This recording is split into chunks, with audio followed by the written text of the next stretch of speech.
नमस्कार दोस्तों, स्वागत करता हूं आप सभी का अपने यूट्यूब चैनल बीकेजी इन्फॉर्मेटिव में। दोस्तों, आज देखने में आ रहा है कि ड्रामा ड्रामा ड्रामा, सिर्फ ड्रामा। सरकार और आईआरसीटीसी के शेयर के बीच ज़बरदस्त ड्रामा देखने को मिली। दोस्तों, इस ड्रामे की शुरुआत कल यानी गुरुवार को शुरू हुई थी। कल मिनिस्ट्री ऑफ रेलवे ने एक नया पॉलिसी लेकर आया। आईआरसीटीसी जो भी कन्वीनियंट फ़ी वसूलेगा उसमें से 50% रेवेन्यू मिनिस्ट्री ऑफ रेलवे के साथ शेयर करना पड़ेगा।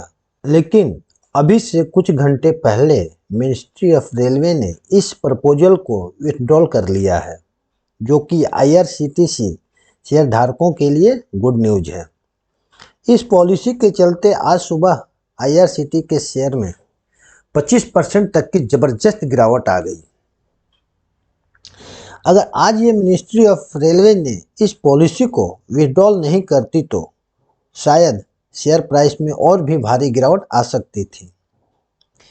इसमें रिटेल निवेशकों को बुरी तरह से नुकसान हो चुका था, यानी बुरी तरह से फंस चुके थे, क्योंकि शेयर प्राइस या शेयर स्प्लिट होने के बाद निवेशकों के डीमैट में शेयर अभी आया नहीं था और आने में इसे कुछ समय लग जाता है।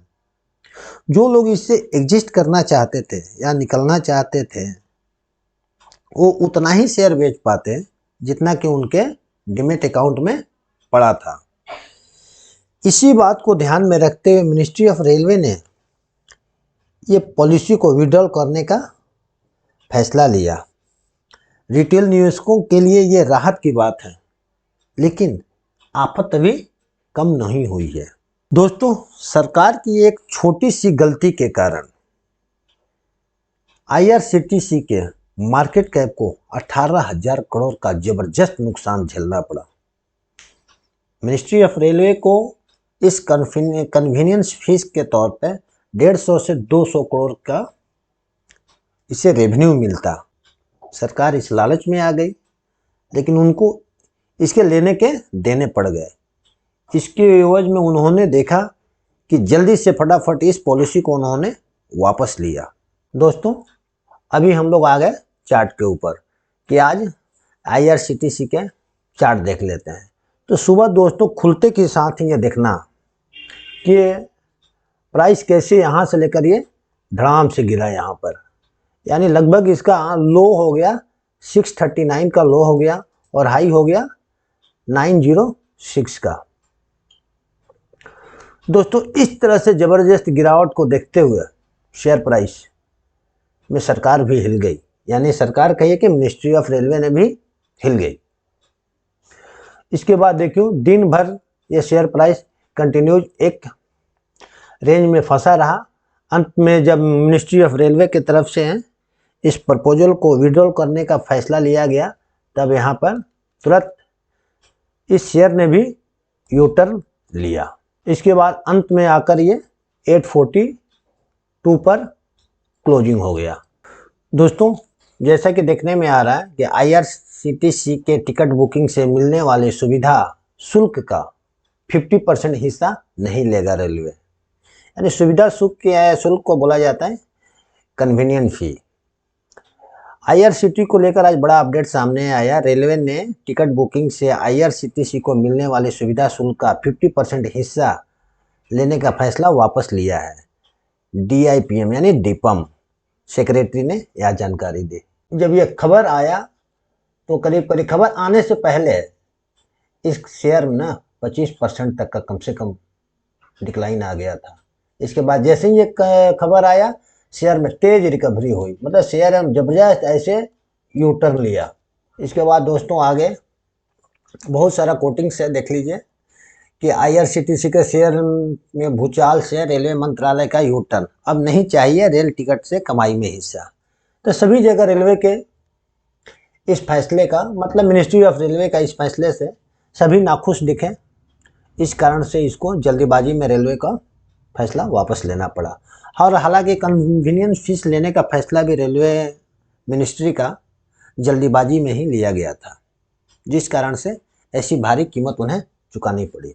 दोस्तों, जब इस तरह का माहौल किसी शेयर में जनरेट होता है तो अक्सर देखा जाता है कि उस शेयर में वोलेटिलिटी बढ़ जाती है और निवेशकों को ट्रैप होने का चांसेस बढ़ जाता है। तो दोस्तों, अगर आप निचले स्तर पर इस कंपनी को खरीद के रखे हैं तब तो आपको बने रहने में कोई दिक्कत नहीं है, लेकिन अभी आप इसमें लेना चाहते हैं तो मेरी सलाह है कि आप इसमें वेट कीजिए, इस कन्फ्यूजन को दूर हो जाने दीजिए, क्योंकि सरकार का आज फैसला है कि उन्होंने कन्वीनियंस फी को वापस ले लिया है, लेकिन आने वाला समय में फिर इसी को वो दोहरा सकते हैं। तो दोस्तों, नो डाउट ये कंपनी मोनोपोली है, इसका बिजनेस मोनोपोली है, लेकिन एक चीज़ याद रखना होगा कि ये सरकारी मोनोपोली है, यानी गवर्नमेंट का इसमें इंटरफेरेंस हमेशा रहेगा। तो इसको ध्यान में रखते हुए दोस्तों, अगर आप चाहें तो इसमें शिप करके चल सकते हैं, थोड़ी थोड़ी क्वांटिटी। अगर आपको 10 क्वांटिटी लेनी है ना, तो आप 2 क्वांटिटी करके इसमें लेना शुरू कीजिए। जिस रफ्तार से ये शेयर 6 महीना से स्पीड पकड़ा है, उस हिसाब से इसमें प्रॉफिट बुकिंग भी ज़बरदस्त आ रही है। दोस्तों, आप देख रहे हैं ना कि एक दिन में मार्केट कैप 18,000 करोड़ का मार्केट कैप साफ हो जाना, बहुत सारे रिटेल निवेशक इसमें ट्रैप हो चुके हैं। तो दोस्तों, मेरी राय आपसे यही है कि आप इसको नज़रअंदाज करें, अगर लेना ही है तो शिप के माध्यम से चलें। दोस्तों, मैं आपको बाइंग या सेलिंग के बारे में टिप्स नहीं दे रहा हूँ, मैं सिर्फ आपको एजुकेट कर रहा हूँ कि जिस तरह से ये शेयर में वोलेटिलिटी बढ़ी है, जिस तरह से इस शेयर में गवर्नमेंट का इंटरफेरेंस बढ़ा है और निवेशक, छोटे निवेशक जिस तरह से ट्रैप हो रहे हैं और छोटे निवेशकों का ही रुझान इसमें ज़्यादा है। तो दोस्तों, मेरी सलाह आपसे यही है कि आप अपना भी स्टडी करें, क्योंकि पैसा आपका है दोस्तों, आप जैसे चाहे वैसे यूज कर सकते हैं। तो दोस्तों, वीडियो को ज़्यादा लंबी नहीं करते हुए मैं वीडियो को यहीं समाप्त करता हूं।